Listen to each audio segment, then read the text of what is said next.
Assalamualaikum warahmatullahi wabarakatuh. Nama saya Ahmad Palendra, NIM 212021249. Di sini saya akan menjelaskan materi pengantar akuntansi 1. Materi yang pertama itu adalah perbedaan perusahaan dagang dengan perusahaan jasa. Perusahaan dagang adalah perusahaan yang aktivitasnya melakukan penjualan dan pembelian barang dagangan. Perbedaan akuntansi perusahaan jasa dan dengan akuntansi perusahaan dagang dapat dilihat dalam tabel 11.1.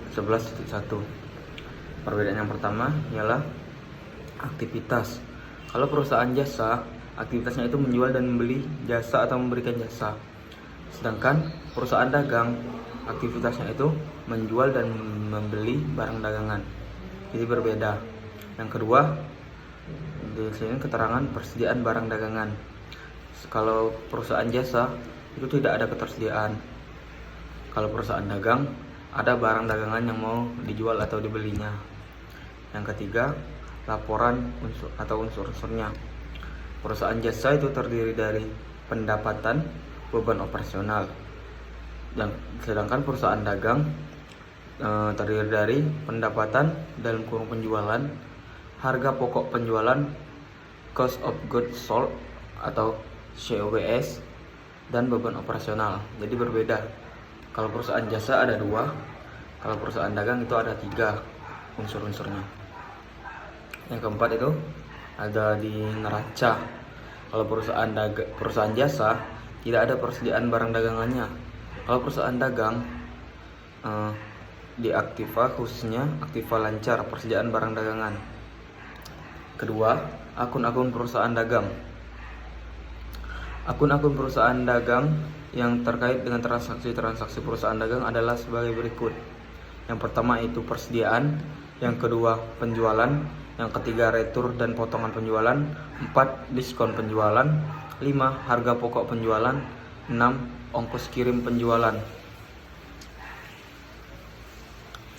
Berikutnya, pencatatan penjualan dan pembelian barang dagangan.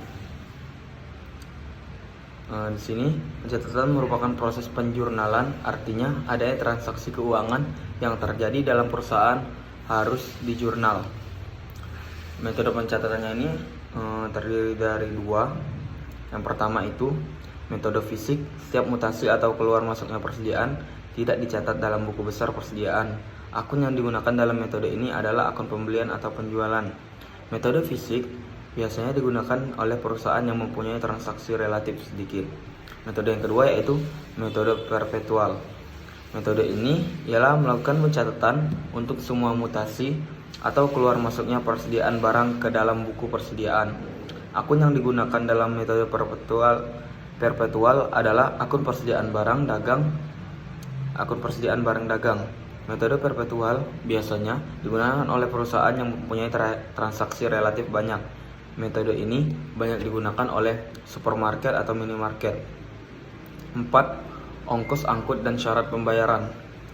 Dalam transaksi pembelian dan penjual, tentunya untuk bisa barang tersebut sampai ke perusahaan pembeli ataupun keluarnya dari perusahaan penjual, maka perusahaan akan mengeluarkan ongkos angkut. Terdapat 2 jenis ongkos angkut yaitu free on board atau FOB, destination and free on board atau FOB shipping point. Yang pertama yang destination ini ongkos angkut ditanggung oleh penjual, sedangkan yang shipping point ditanggung oleh pembeli dan bagi pembeli akan dimasukkan dalam harga pokok penjualan.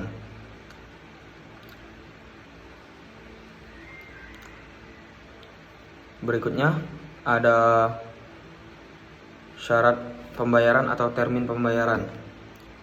Syarat pembayaran atau termin pembayaran ini digunakan untuk pembelian ataupun penjualan secara kredit yang berkaitan dengan jatuh tempo serta pemberian potongan harga jika pembayaran dilakukan sebelum tanggal jatuh tempo dengan ketentuan yang sudah disepakati antara pembeli dan penjual. Potongan perdagangan atau trade discount. Potongan perdagangan ini diberikan pada saat awal transaksi. Penjual maupun pembeli mencatat nilai yang ada, yaitu sebesar nilai bersihnya. Potongan perdagangan ini biasanya diberikan oleh penjual kepada perusahaan pembeli bukan pada pembeli eceran. Persentase potongan itu bervariasi sesuai dengan kebijakan manajemen.